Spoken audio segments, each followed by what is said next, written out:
各位网友，大家好，今天是2020年5月28号，星期四，欢迎大家参加每日财经观察直播1的节目。我们今天的题目是人大通过港版国安法，香港战事启动我们之前讲跟香港国安法有关的所有的新闻都是预演都是前奏，今天才是事情的开始。我先讲新闻全国人大会议5月28号进行闭幕式然后这个闭幕式主要的议题就是表决各项议程其中有一项议程就是表决这个港版国安法草案。那么结果是什么呢？结果投票2878票赞成，1票反对，6票弃权大概是这样那么内容根据草案的内容，港版国安法实施之后然后这个北京当局可以在香港设立国安机构进行执法行动，防范制止和惩治任何分裂国家、颠覆国家政权、组织实施恐怖活动等严重危害国家安全的行为和活动，以及境外势力干涉香港事务的活动。香港特首也必须定期就国家安全相关事务向北京当局报告然后这就是主要的内容那么全国人大常委会最快将于今年6月底着手立法，然后随后列入香港基本法附件3，由特区政府公布实施这是这件事情我们过去从上个星期五开始到现在，今天星期四那么将近1个星期的时间，全部都是今天这件事情的预演今天这个事情在正式发生了，那么香港战事正式启动。那么然后就是我再把一些相关的新闻跟大家播报一下。美国国务卿蓬佩奥和这个英国首相通电话讨论这个香港问题那么蓬佩奥跟这个英国外相拉布然后就是 Rob 他们表示了陈述了一个共同的立场当然就是反对中国的这个单方面改变一国两制的这个行动这是一件事第二件事情，英国、澳洲、澳大利亚、加拿大和美国针对这个港版国安法发表联合声明内容是一样的，就是反对中国侵蚀香港高度自治的地位就差新西兰就是个无眼国了无眼联盟了这就是大体的，就是跟这有关的新闻大概就是这些那么今天还有一个比较重要的新闻是什么？就是李克强的记者会在李克强的记者会上呢，这凤凰卫视的记者问了一个问题总理您好，我们关注涉港的国安法这次全国人大会议期间做出了关于我想问这是否表明中央调整了对港的政策，是否放弃了一国两制？对于当下各方反应您如何看待？这是凤凰卫视的提问。李克强回答，一国两制是国家的基本国策，中央政府始终强调全面准确贯彻一国两制、港人治港、高度自治方针，严格按照宪法和基本法办事，支持特区政府和行政长官依法施政，这是一贯的。你提到的全国人大刚通过的有关维护国家安全的决定，也是为了确保一国两制行稳致远，维护香港长期繁荣稳定啊，这就是一个复读机啊，就把就是标准答案读了一遍啊，有人数了一下，李克强用了34秒钟回答这个问题啊，照本宣科啊。那么按道理来说啊，这个港版国安法引起了外界这么强烈的反应啊，那么中美在香港这个问题上要开战啊，我讲的开战是打引号的啊，打引号。那么为什么李克强在一个这么重要的总理记者会啊，总理记者会是例行的啊，就是每年两会结束，就是开完两大会之后就会有一个总理的记者会啊，这是一个例行的记者会。这个记者会基本上是这一年来最重要的一个记者会啊，因为基本上是中国政府对外展示它的政策的一个非常重要的场合。那大家想一下，这么重要的场合，然后你通过了一个这么重要的法案，这个法案影响有这么的大，作为一个国家的总理，那当然你要利用这个场合为这个政策进行解说工作，对不对？保驾护航。而且你有这么多的反对的声音，你肯定要去做一些基本的说服的工作。但是李克强用了34秒把这个既定的政策读一遍，复读机读一遍就结束了，就过去了啊。为什么啊？这是一个蛮有趣的问题啊。我的解读大概是2个啊。第一个就是不想跟这个法案扯上关系啊。为什么？因为这个决策他没参与，李克强没有参与这个决策，所以他没有意愿去为这个方案保驾护航。为什么？那本来国务院有个部门叫港澳办啊，港澳办是在这个国务院之下，那么总理当然要管港澳办，也要管港澳政策。但是呢，这件事情就发生了变化，到了李克强这里就发生了变化，因为成立了一个什么呢？成立一个中央港澳工作协调小组啊，又多了一个小组，一碰的小组，就是习近平是用小组来收拾李克强啊，就是这样。中央港澳工作协调小组啊，它的前身是什么呢？前身是1978年成立的中央港澳小组啊，后来变成港澳协调小组。中央港澳小组呢，就是中共中央制定和管理港澳事务的一个机构，是中共中央的机构啊。中共中央的机构呢，它和港澳办大概是联属的啊，就是基本上你可以当做是它的一个翻牌啊，就是中共中央也要管这个事情。那么这个小组呢，就原来的组长是谁呢？原来就是港澳办，通常港澳办自己就办了。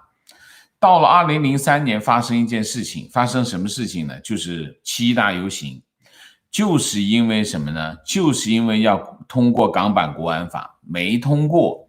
董建华那个时候就想推港国安法，结果香港人上街，七一大游行，那个时候是50万人上街啊。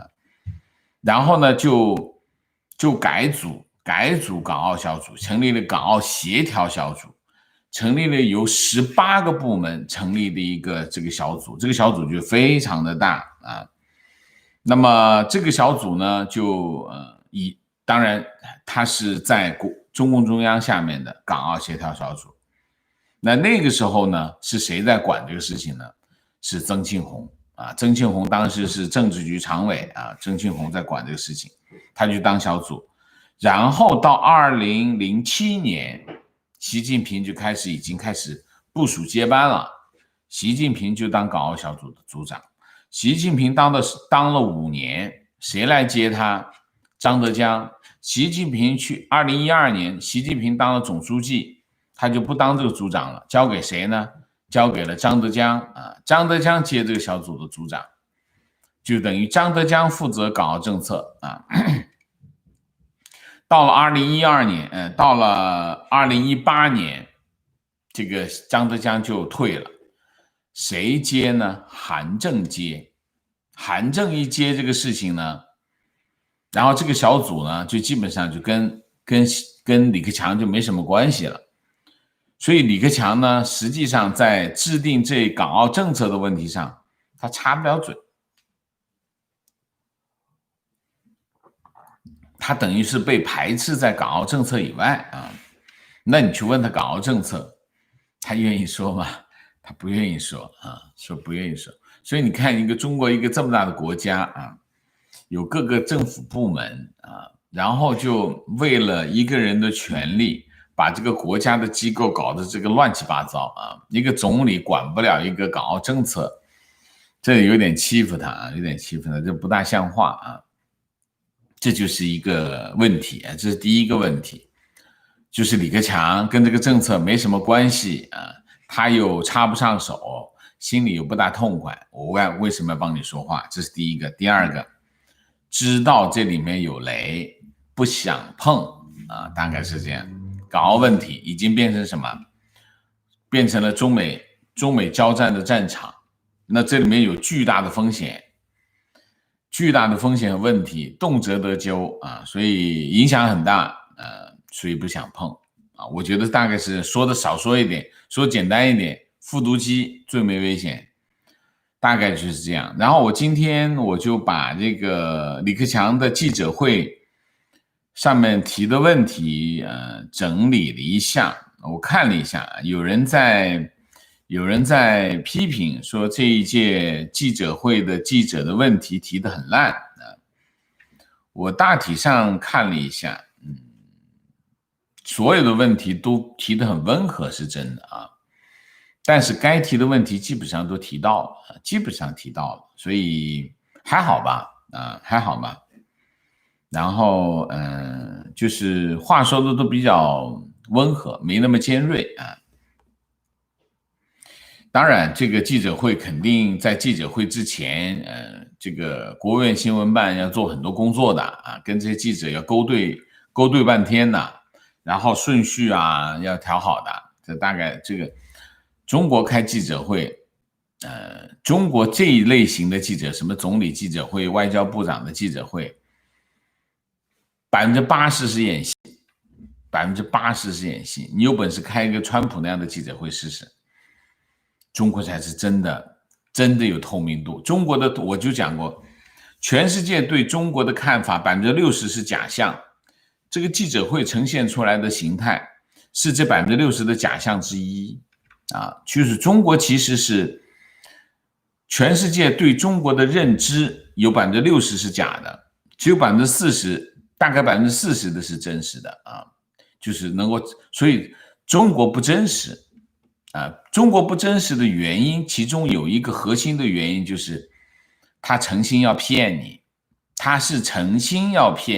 他不想告诉你真相。那另外一半的原因是什么？他要吹牛，一个是要吹牛，一个是要骗你，反正就是，所以大家就没办法知道真实的中国是什么样子啊。所以我看了这个记者，对这些记者来说，应该提的问题都提了啊，都提了。但是李克强，我评价一下李克强啊，李克强能力有限啊，团中央书记出身，没有在具体部门、实际部门工作过。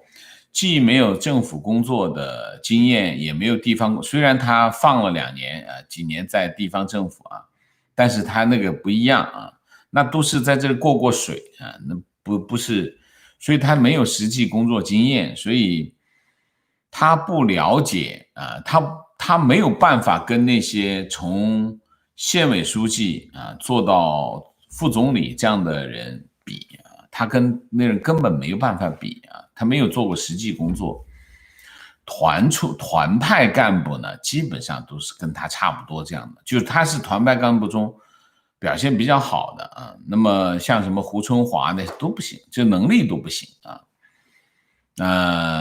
李克强自己呢也搞了一堆的很烂的政策啊，包括当年的这个 P2P 啊，这些都是李克强搞出来的事情，所以我对李克强的评价并不高啊，能力有限，然后呢，搞了一堆烂政策，当然他自己呢也，当然他被人欺负啊，就是我们从同情弱者的角度来看这个问题也还行，但是乏善可陈啊，大概是一个这样的总理啊。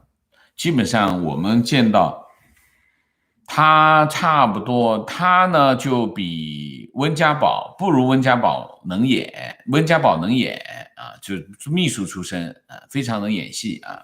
就影帝讲的是温家宝，那么温家宝比这个李克强强在两个地方，第一能演戏，第二呢，温家宝的这个协调能力还行，因为他当秘书出身啊，李克强的协调能力就比较差啊。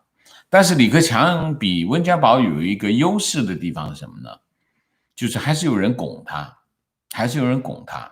温家宝就没什么人拱他啊。温家宝因为温家宝的出身，决定了拱他的人很少，但是拱李克强的人多。拱李克强的人多呢，他傻人有傻福，所以我就经常讲，原来舞台上只有这个习近平一个人，哎，你现在一看，哎，多了一个人，多了一个谁呢？多了一个李克强啊，他是被人拱出来来制衡，其实制衡也制衡不了，就是平衡一下了，稍微平衡一下了啊，只能起这个作用而已。所以李克强的评价不太高啊，他正面的作用不多啊，不大啊，除了减少习近平的曝光度以外，没有太多的功能啊。好，我们现在总结一下，就这个港版国安法的情况，我们总结一下啊，总结一下。第一个，中美之间在香港议题上的这个战事正式启动啊，正式启动。那么这枪已经打响了啊，这第一枪康已经打响了。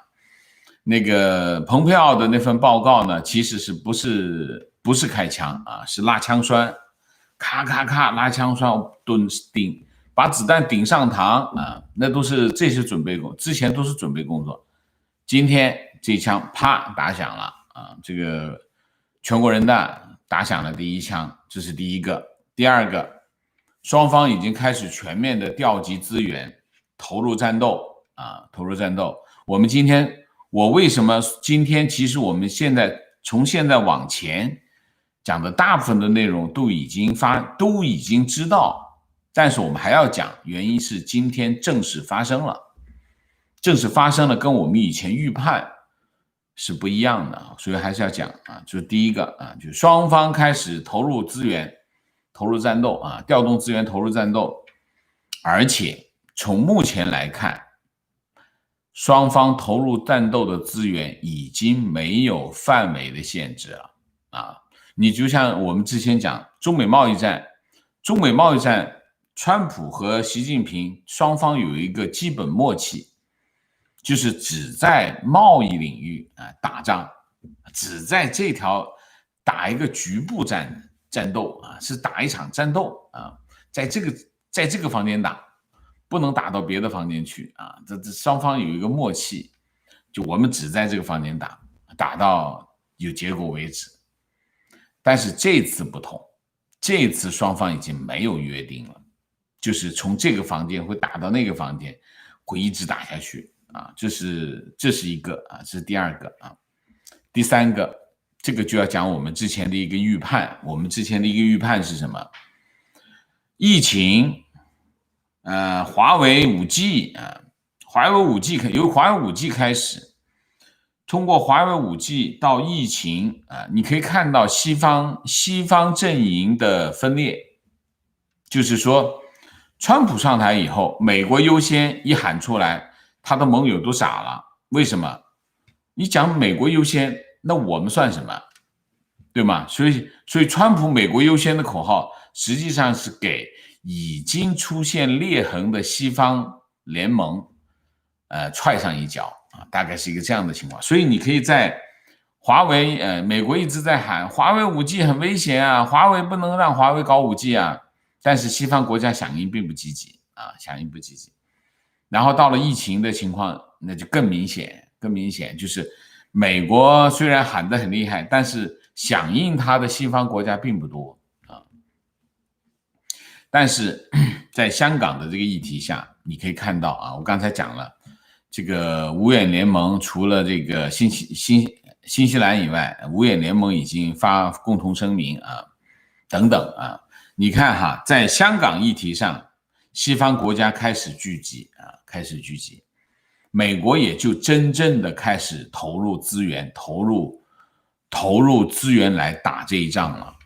所以呢，我们看到一个趋势是什么趋势呢？西方国家在香港议题上聚集，慢慢在协调他们共同的立场，形成一个针对中国的统一战线啊。这个是一个我认为是一个非常重要的趋势啊，非常重要的趋势。美国也利用这个议题，把西方国家开始整合起来。在此之前，川普只想先解决眼前的问题再说啊，喊美国优先，先喊了再说啊。但是现在他面对一些实际问题，他要跟中国对抗的话，他不联合其他西方盟友的话，这件事情是做不成的啊，所以他必须做这个动作。美国已经认识到必须联合西方其他国家来对付中国，否则这件事情是做不成的。所以呢，西方的这个统一战线，对华的统一战线正在形成当中。对中国来说，这是灾难性的啊，这是灾难性的。那么中国这些年顺风顺水跑了20多年，其中有2个原因啊。第一个原因是什么？第一个原因就是西方的误判啊，就是说过去20年中国还是顺风顺水啊，一直跑到现在啊。那么第一个原因是为什么这么顺利的原因就是第一个西方误判。西方误判什么呢？西方误判了中共的意图啊，这就是美国白宫的最新的这个战略报告其中讲的一个问题。过去20年这个所谓的接触战略是失败的，接触战略的失败背后是什么？背后是整个西方阵营对中共的误判啊，对中共的误判。而且就是就是经常有人说啊，用经济问题去倒逼中共，这个思维是过时的，是无效的，失败的思维。经济问题从来没有倒逼过中共，中共从来在经济问题上没有被倒逼过啊！你看一下，饿死那么多人都没有倒逼过，所以不存在这个理论是失败的啊。所以 engagement 的接触战略是完全是背后就是西方的误判，这是第一个原因。中国过去20年非常顺利的走过来。第二个原因就是中国自己的专注啊，中国自己很专注在搞经济建设，不折腾，基本上没有太多的折腾啊。所以这2个原因是中国过去20年很顺利变成世界第2大经济体的这个结果。那现在中国是什么？我昨天讲，在昨天的节目当中我说，中国成功的在所有的领域都把情况变得最差，就是中国在所有的领域啊，是不是港澳政策啊、对台政策啊、对美关系啊等等啊、国内经济啊、社会治安啊，所有的领域把情况变成了最差，这也挺难的啊。为什么会这样？你看看中国外汇哈，大家要小心一点。中国的外汇是一个非常大的问题啊。那么为什么中国现在变成一个这样的局面？那么我们就把刚才的那2个原因翻过来就知道了。第一个，西方开始明白中共的意图是什么，就是习近平喊的不忘初心啊，初心是什么呢？翻开来一看，哦，原来还是要搞社会主义，还是要搞共产主义，还是要把红旗插遍全球。西方明白了，读了20年，终于读懂了，这是第一头。第二头，他没有专注的搞经济了，开始搞政治了，开始折腾了。这一折腾，中国的事情很快见效，很灵的。为什么？中国真的没什么家底，没多少家底，政府没多少家底，老百姓就更没什么家底。所以在这个问题上，其实是没有太多的本钱去折腾的。你折腾一下，马上这个底就翻上来了，就翻到现在，你看现在底就罩不住了。你看看各个地方政府什么情况？没有，已经没有家底了。所以你可以看到，从现在再往后看，中国会越来越不顺利啊，越来越不顺利，遇到的问题越来越多。其中有一个问题就是外汇这一块。我为什么要讲外汇这一块？这是跟香港有关系的。香港是中国外汇的源泉之一，当然最核心的源泉，应该超过一半的外汇来自于香港，从香港这个渠道进去。所以你想想，如果香港这个金融中心没有了，香港中国获取外汇的能力，不说跌一半吧，跌个30%没问题的。那你想想什么情况？中国自己每年还进口大量的石油啊、粮食啊，一大堆的要用外汇的，你剩下还有多少钱给老百姓用？没多少钱。所以这一块呢，我觉得中国从现在开始会进入艰难的时代。为什么？2个原因啊，我解释了。西方国家终于看清楚中共的意图了，战略意图了，搞清楚。第二个，折腾吧，折腾就是这样的结果。好，我们现在讲一个大家都会直接关心的问题啊，谁会得益？哈哈，谁会得益啊？就是这个已经有人问过我好多遍了啊，就是香港出的事儿啊，香港这个全球金融中心出的事儿，这个金融中心会跑到其他地方去，哪个地方去啊？没有答案。为什么？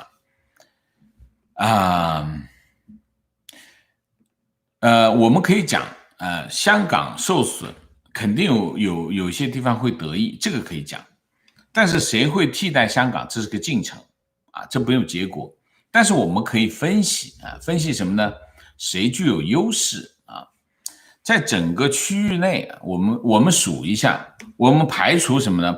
先排除大陆，没有一个中国的城市能够替代香港。为什么？不具备具有香港的条件，法律啊，这个信息啊，新闻自由啊，这些都中国不存在这样的条件啊。金融中心的或包括这个货币的可兑换啊，包括的资金的自由流动啊等等，你没有这些基本条件，金融中心就不要想，包括上海都不要想，上海100年都不会建成国际金融中心啊，100年都不会建成。后面100年也不会啊，反正就是建不成，就是因为你不具有建成新金融中心、全球金融中心，你建个区域性金融中心没问题，但是建一个全球性的金融中心不存在的条件。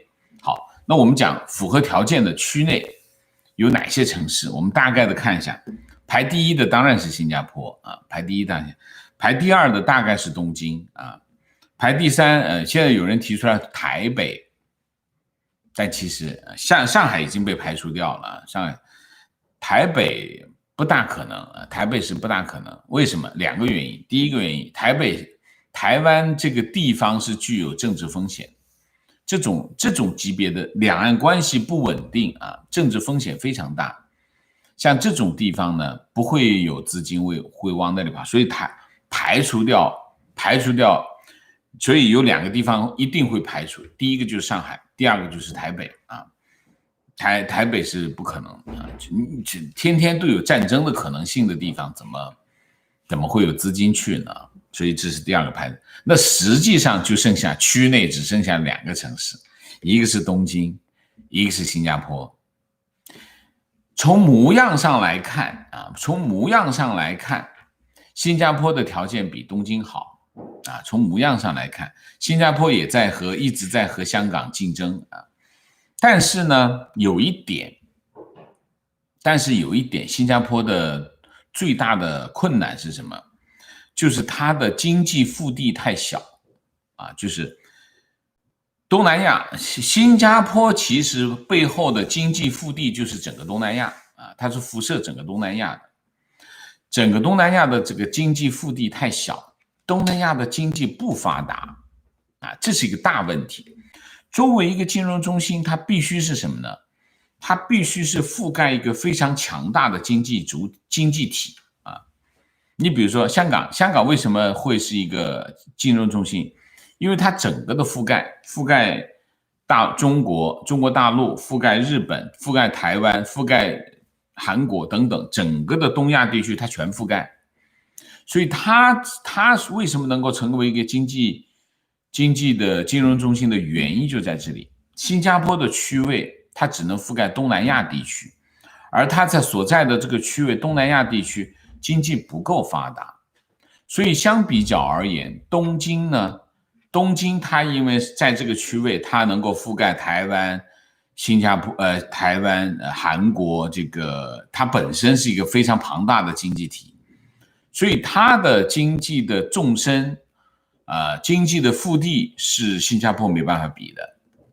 但是有2点，东京就不如新加坡。第一个，日本人的英文不好这是没办法的问题，这是一个这个香港成为金融中心，其中还有一个原因就是它的英文比较好，新加坡的英文也不错，东京的英文不好，这是一个大障碍，第二个，日本人的这个法律体系日本的法律体系西方不大熟悉，你要建立这种信赖关系有点困难这是两大问题，一个是法律体系，一个是这个语言的问题。当然，如果你再往深内再讲一下，就是日本人的这种骨子里的排外就是你看得过去都是纸做的门，但是一道一道各种各样的纸门，日本的这种开放性是不足的，日本的这种开放性不足也影响它。作为一个金融中心，最核心的问题就是你一定要非常的开放才行，日本还不够开放，新加坡这些方面都比它强。新加坡唯一的薄弱的环节就是它的经济纵深、经济腹地太薄弱了。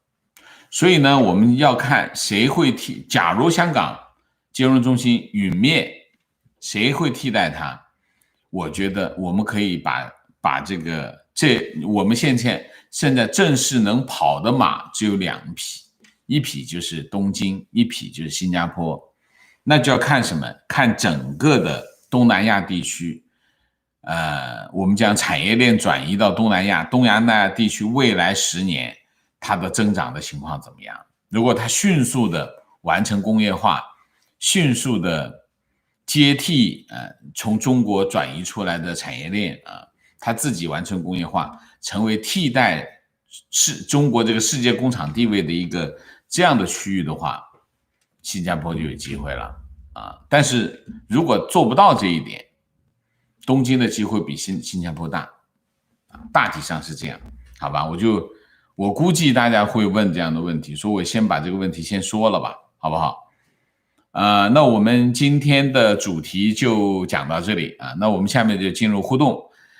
进入互动之前例行公事，请大家点赞，请新来的网友订阅，请大家加入我们的会员，支持我们做更好的节目。特别提醒请大家点赞，点赞是我们抵抗限流抵抗五毛的手段，所以只要点下面的这个赞就行，好吗？请大家要多给我点赞，这第一个。第二个，我们开始进入洗粉状态，所以请大家检查你的这个订阅王建频道的订阅还在不在然后再看看小铃铛有没有点亮点亮小铃铛，点亮这个检查订阅还在不在，好吗？好，那我们现在进入这个互动。进入互动之后，请大家不要聊天那么3点：情况、问题、观点，好吗？好，我明谢一下Lancelot 张谢谢将继续支持王先生的频道，但我对中国走向现代化社会是悲观的。什么样的国民和什么样的政府是配套的？这两者之间有关系吗？我没有看到逻辑关系耶。陈产奇坡，谢谢。Rainy 王，谢谢。和王老师还有朋友们一起观看事态的发展。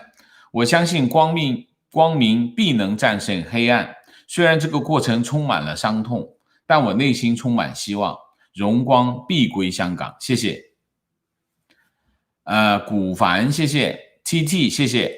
请王老师吃澳洲西瓜。中国再次别了斯图雷登。OK， 谢谢你。Smith Lin， 谢谢。支持王老师。德国还想跟北京搞关系，真是搞不懂 EU 的战略。希望 G7 之后西方战线统一，也希望川普放下心中的小算盘，狠狠的给 CCP 下重手。欧洲还是跟美国有一点心结啊，还是有点心结。为什么？欧盟的成立其实对美国来说是心里不舒服的啊，心里不舒服。那么欧盟的成立也是因为欧洲国家对美国有点不舒服啊，所以大家心里有点心结。这个心结原来有一个共同的敌人，就是苏联，所以这个心结呢，大家就放下去对付那个共同的敌人。那个敌人非常的强大，现在呢，那个心结还在啊，大家都会有一些不是那么顺溜的地方，这个可以理解的啊，因为这是国与国之间的关系，没那么一呼百应的啊。原来苏联时代不同，苏联时代那个时候威胁非常的严重，所以呢，美国那个时候也挺照顾这些小兄弟的啊。那谁知道你碰的川普上来就喊美国优先，那这些小兄弟那我怎么办？我排第二、第三，所以大家心里有疙瘩是很正常的啊，不奇怪。Snowball 谢谢，可粉谢谢 ，Snowball 谢谢，打卡加拿大，请王老师喝 Medium Double， 谢谢。提问：这两天中印边界冲突也在升级，川普已经宣布介入调停。在目前多面树敌的情况下，未来是否有可能多面开战？你可以看一下我们前2期节目啊，我非常清楚的讲过，中国会不会打一场局部战争啊？我觉得是不可能的事情啊，你可以去看一下啊，好不好 ？Steve Sen 谢谢 ，Abel Wang 谢谢，感谢老师持续解析香港。习有到最后的时候退缩的惯势，老师觉得在强大的压力下，习是否也会在国安问题上后退？在国安法的问题上，跟中美贸易谈判是不一样的啊。之前有人讲过这个问题，其实大家搞清楚，中美贸易谈判是一场谈判。谈判就是有进有退啊，你漫天要价，我就地还钱，你半斤我8两，大概就是个这样的啊。所以那次呢，习近平突然说我不要了，这个掀桌子不行，最后习近平不肯签，川普上来就把关税加上，然后最后打几招下来，习近平一看不行，还得签，最后又是签了。这个情况跟我们现在讲的国安法完全不同啊，这个 situation 完全是不一样的。那是一场谈判，有进有退，很正常啊。所以进退无所谓，因为关起门来，你可以看到，你在中国看得到中国退让的问题吗？没有。就算是那场协议签完之后，刘鹤急急忙忙的在美国，在华盛顿直接就开了一场国内记者的记者会，那场记者会开的荡气回肠。为什么？那就签好像我们跑到美国去，让美国签一个城下之盟差不多，感觉是这样的感觉。他不需要，因为这个秘密，那是一场外交谈判，那是秘密的，没有人知道他在那场谈判里面打得鼻青脸肿，没人知道。他只要我呈现出来的样子赢了就行。好，这是中美贸易谈判，所以你不能说他退让了，所以习近平就会在这次也退让，而且他有到关键时候退让的习惯，错，这是一个绝对的误判啊，因为那是个特殊的场景。好，我们来到国安法这个场景，国安法这个场景，只要你交到了全国人大常委、全国人大上面去，变成一个议案的时候，这已经是全世界面前的了。我不觉得习近平在这种情况下会退。如果他想好了要退，开始就想好了退，他就根本不会上。你想是不是？他不会，他如果觉得在这件事情上我是可退的，万一不行我就撤下来，他就根本不会上。为什么？还是那句话，中共有两个思维，一个思维叫斗争，一个思维叫底线，这两个思维都是围绕着政权展开的。他们总是觉得我只要一退，政权就没了，那是我的核心利益，不行的。所以为什么中共很少退的原因就是这个原因啊。那你说中美贸易谈判他不退了吗？那是谈判嘛，谈判就是要退的嘛，对不对？否则谈什么谈？哎，我讲到哪儿了？哦，杨洋，谢谢，贝拉瑞，谢谢啊。好，我们进入这个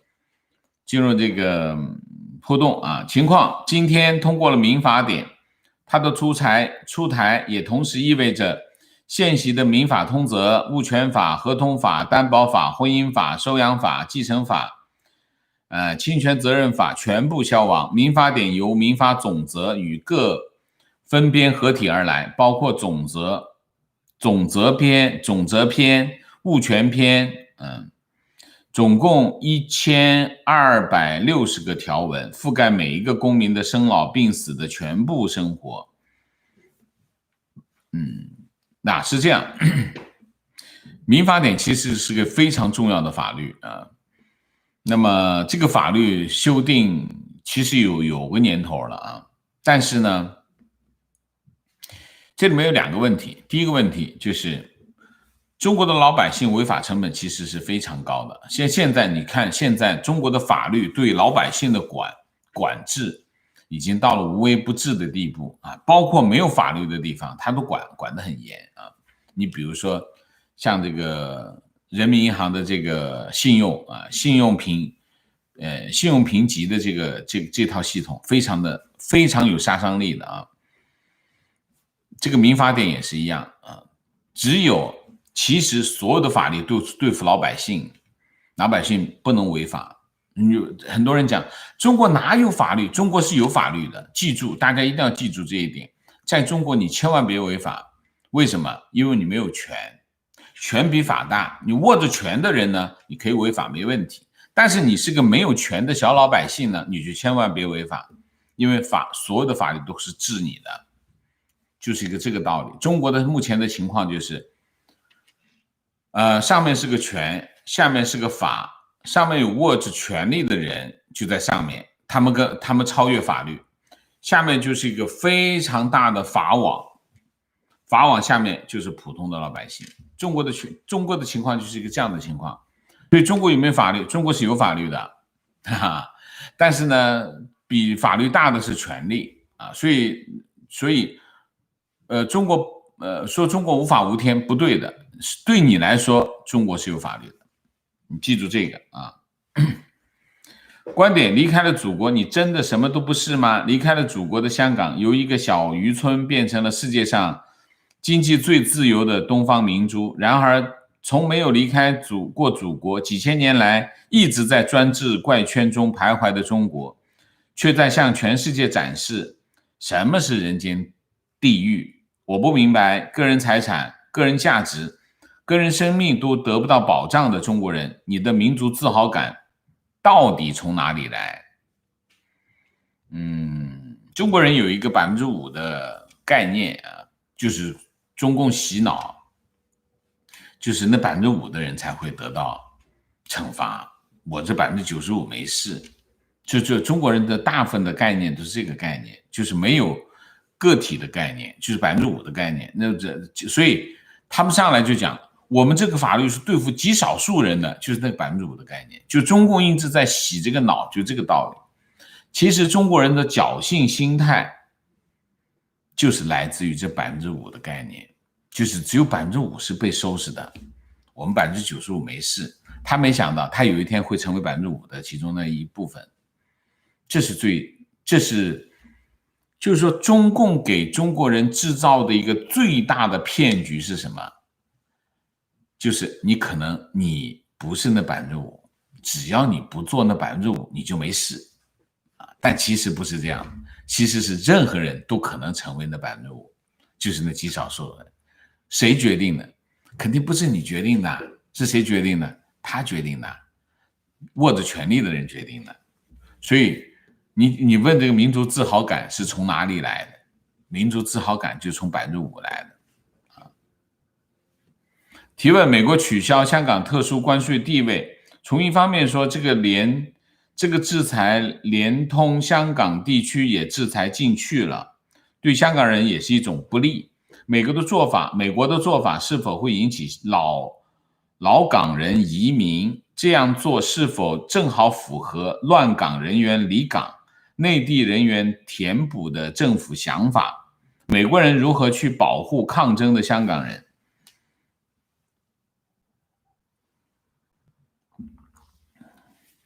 大家知不知道诺曼底登陆，美国开辟第2战场，诺曼底登陆有多少平民死亡？在这场战役当中啊，有没有人知道？没人知道吧？我也不知道。但是法国的整个海岸都住着老百姓，对吧？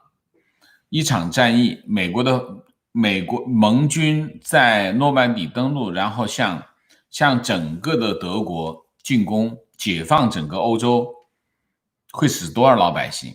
没有人知道。但是肯定会死老百姓，对吧？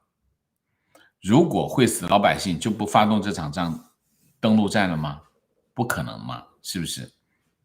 这是第一个，就是肯定美国如果要制裁香港，肯定是个玉石俱焚的政策，没有人会。你要是来问我该怎么办，我有什么选项保证我既得的利益 ？No， 没有选项，在这个问题上是没有选项。我老实的告诉你，为什么？这是一个玉石俱焚的政策。为什么？就是不让中共得到一个完整的像东方明珠啊，对吗？如果他把这件事情做了，他得到一个完整的东方明珠，那你抗争来干什么？你来抗争干什么？你说我把中共打走，那是另外一场战争。你现在在现有的条件下，你只能打一场这样的战斗。所以在这个问题上，还是那句话，覆巢之下焉有完卵。对于香港人来说，没有别的选择，你要么留下战斗，要么离开，把钱一起搬走，这也是一种抵抗。那你当然还有一个选择，就是跟那些唐英年跟林郑一样，夹道欢迎中共来接管香港，那是另外一种人啊，那是另外一种人。如果你不想尊重这种人，无非是这三个情况，一个情况就是你离开，另外一个情况你就是抗争，没有其他的选择。你说我不抗争行不行？也行，但是你不助纣为虐就行，这是底线。做人的底线是什么？在香港，现在的香港，做人的最终的底线就是我不助纣为虐，那当然可以，这就是自由的社会的选择。所以在这个问题上，是我们要幻想无害的杀敌，这个世界上不存在，这个世界上不存在无害杀敌，对吗？没有办法，大家各自找一个，香港人，现在的香港人就要各自找一个自己愿意而且觉得 OK 的选择去走，只能是这样。这是一个大时代，在这个大时代之下，人是非常脆弱的。我们要想办法找一个安全的地方待着也行，你找一个你起来反抗也行，这都是人的自由，没有人强迫，没有人强迫，这都是人的自由选择，好吧？我们只能讲这么多啊。提问：面对日益恶劣的外交环境，难道习近平真的一点都不在乎吗？面对美国要将香港移除独立关税区的可能，他们似乎真的毫不在乎，仅仅一票反对。虽然知道人大本来是橡皮图章，但这吃相这么难堪，难道国际上就拿习近平没有办法了吗？面对日益恶劣的那你有什么办法？我不知道你的办法是什么。你的问题是什么？习近平一点都不在乎？我不知道他在不在乎。我想象一下吧，作为一个你往那一坐，你富有四海啊，你富有四海，这个国土上面的所有的东西，你都可以任意支配。当你是一个这样的人的时候，你很在乎你在外面很多人反对你吗？关起门来，天天都有人吹你、捧你、拍你马屁，说你英明伟大，说你是统帅。他会有点懵的吧？我觉得他会有点懵的啊。提问：看到一种说法，香港的自由港是 WTO 赋予的，美国单方面无法剥夺。尤其是现在美国在同盟内影响力有限，所以即使美国取消自由港，更多伤害的是美国。请问这种说法是正确的吗？这个没有常识，这个说法没有常识。WTO 是什么？ WTO 是如果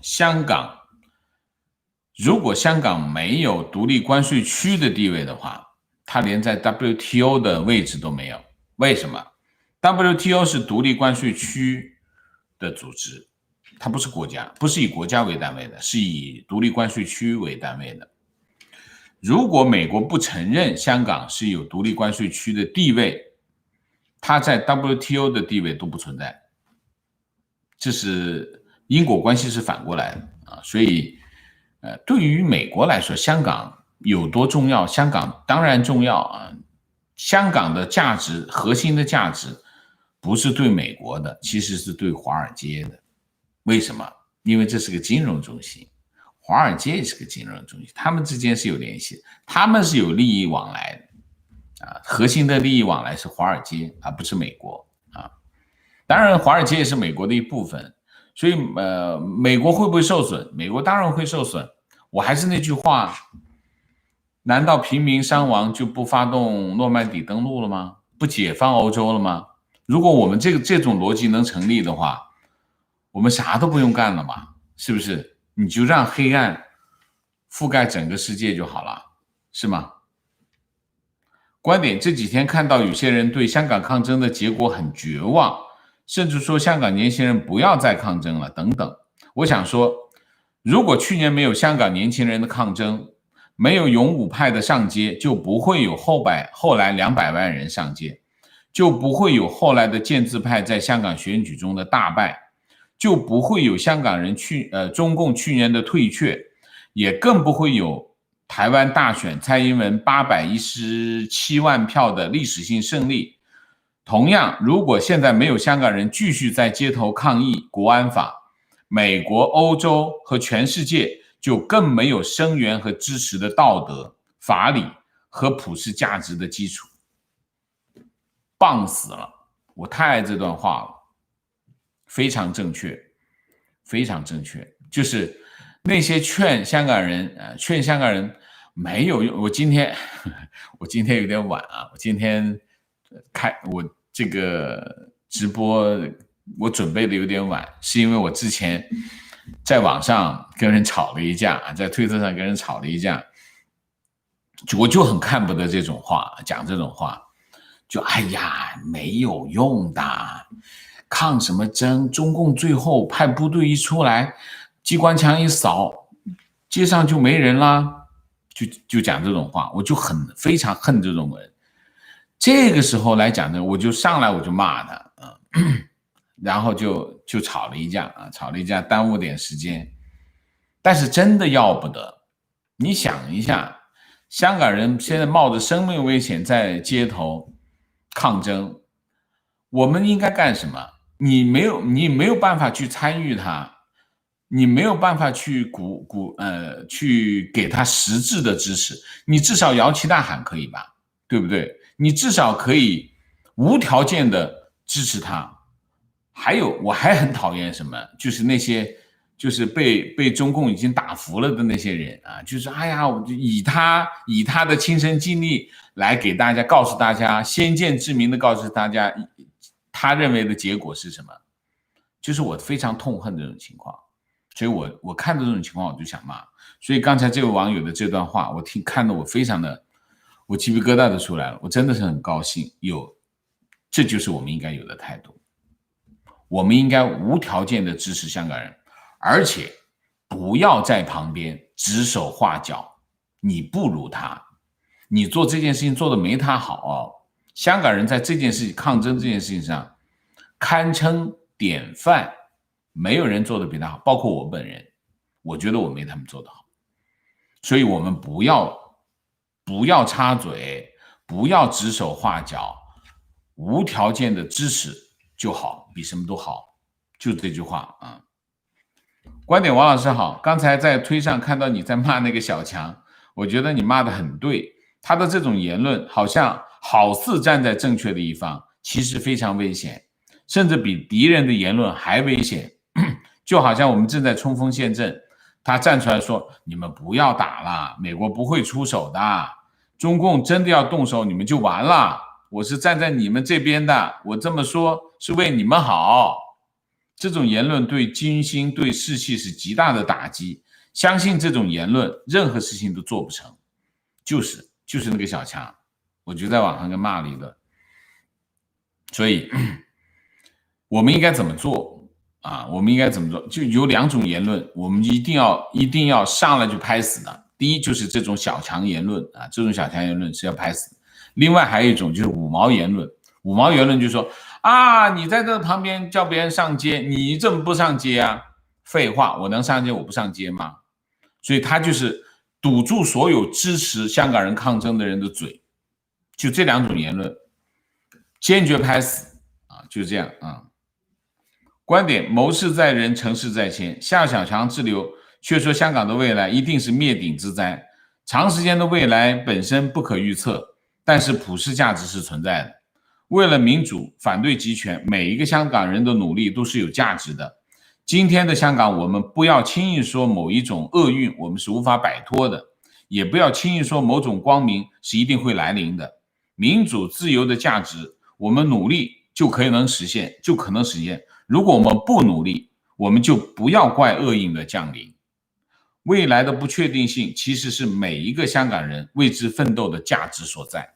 很棒，真的是很棒。提问：辩证法是让人不分是非不分的理论吗？辩证法是一种方法论，是分析的工具，不是结论，不是理论。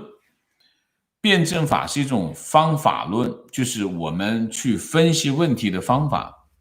当分析问题有很多方法啊，有很多方法，辩证法是其中一种方法，它不是一种理论，跟理论没有一毛钱的关系啊，它是为理论服务的。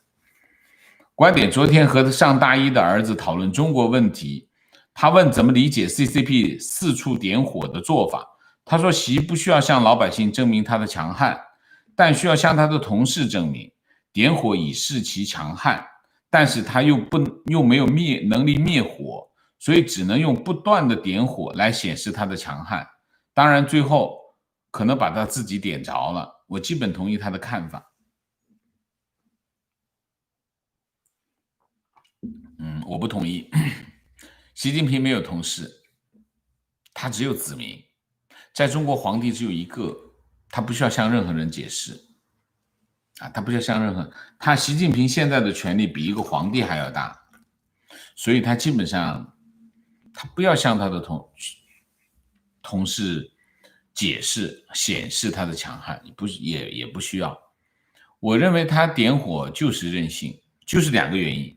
第一个真的是水平低，他没有预判性，他水平低，他周围呢尽是一帮马屁精，也没有什么能力啊，就是所以他周围的人也没有这个能力预判，说我干这件事情会点着火的，会把房子点着，没有，他身边的人也没有这个能力，有这个能力的人可能就被摁着不说话了，这是一种情况，这是一个方面。另外一个方面就是什么？就是任性，就任性，特别是红二代。红二代的任性，你在无数的人身上能够看到他们的任性。为什么？成长的经历吧，啊，成长的经历，他们有这种。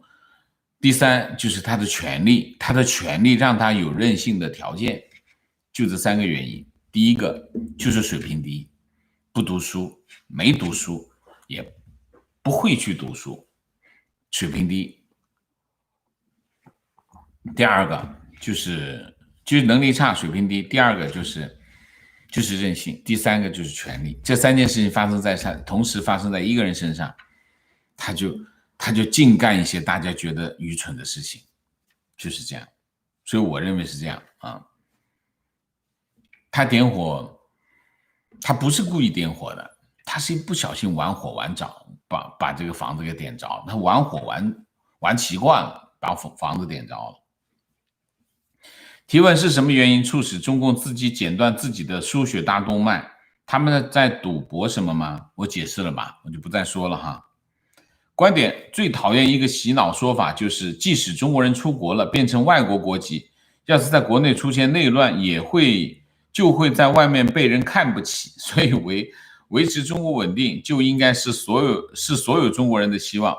希望王先生说几句话，帮这些人把脑子洗正常。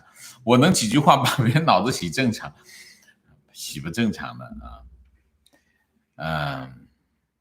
不是，他其实不是，就是说，如果中国乱了，中国差了，中国落后了，在外的中国人也会被人看不起。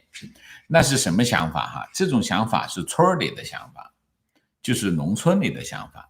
你想一下，村里的人就会，你们家如果没活好，你在外面的小孩也会被人看不起的。这跟我们现代社会没有一毛钱的关系啊！现代社会不是这样的啊，所以我不想说太多了，因为时间已经不够了啊。情况我讲个情况吧。情况：建设银行无法垫汇美元，外汇到海外华美银行，外汇吃紧了。之前4月份群里小伙有汇出去的啊。还有什么呀？还有情况吗？没有了吧？日本的遗产税以及所得税对海外金融从业者是个大杀器。你只要在日本居住，死亡的话，一半的全球财产要被日本政府追收遗产税啊。王老师说的非常对，中国很奇葩，大陆法系，但宪法又漏洞百出，然后法律上有很多党的政策条文说明文件，最可怕的是党和五毛还能编出各种法律，例如什么偷听敌台罪这种毫无法律依据的罪行。好吧，那我们今天的互动就到这儿，我们现在进入明谢一下。梅菲洛斯，谢谢。提问：家里长辈几乎都是铁蓝跟韩粉，到处说媒体治国，不利的都是假消息。韩国瑜是被害者，更说等他们死了，下一代随你们就完蛋去。请问该如何调和或改善？我真的不知道。我真的不知道，他们是在被洗脑，他们也是在被洗脑状态啊，因为他们拒绝接受来自其他不同的声音，他已经被洗脑洗成这样，我也不知道该怎么办啊。Patrick 长，谢谢 Blue Cat， 谢谢 Fight for Freedom， 是的 Alan 叶，谢谢 Jessica Lee， 谢谢，请老师喝杯 coffee。 对于在香港生活的80后来说，很多有子女的朋友早已经做好了风险打算。香港本来就是一个移民城市，人才是流动的，哪里有机会哪里就会有人才。如果香港没有法治体系、自由经济、合约精神，那香港就不再是国际金融中心了，非常正确。Little Lamb 谢谢 Sherry 陈谢谢。王老师怎么看美国要求安理会讨论涉港问题，被中国一票否决？谢谢。中国是安理会常任理事国，所以它有一票否决权。所以其实联合国的这个机制其实是有问题的啊，就是常任理事国有一票否决权啊，这个是有问题的。